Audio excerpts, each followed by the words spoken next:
Hi, hello, வணக்கம் நண்பர்களே. இன்னைக்கு ஹெல்தியான ராகி களி எப்படி செய்கிறதுன்னு பார்க்கலாங்களா? சூப்பராக இருக்குங்க. ட்ரை பண்ணி பாருங்கள். ரொம்ப ஹெல்தியான இதுவும் கூடங்க.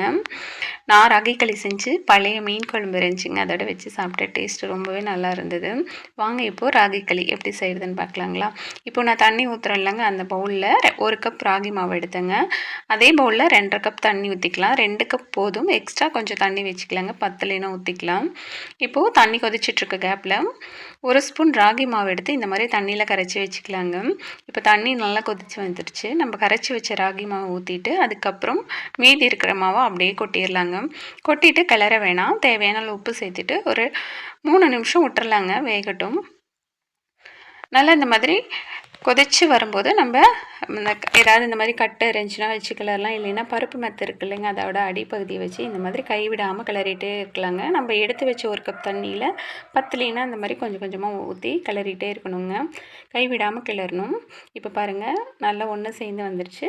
இன்னும் இருக்கிற தண்ணியில் இன்னும் கொஞ்சம் தண்ணி விட்டுட்டு இந்த மாதிரி ஒரு 5 நிமிஷம் வேக விட்டுறலாங்க. கிளறாமல் அப்படியே வேக விட்டுறலாம். அதுக்கப்புறம் இந்த மாதிரி கட்டையை வச்சு நல்லா கிளறிட்டு ஈரக்கை வச்சு தொட்டு பார்த்தோம்னா மாவு ஒட்டாமல் வரணுங்க. அப்போது களி ரெடி ஆயிடுச்சுன்னு அதான் பதம். இப்போ பாருங்கள், களி சூப்பராக ரெடி ஆயிடுச்சு. அவ்வளோதாங்க, ராகி களி ரெடி ஆயிடுச்சு.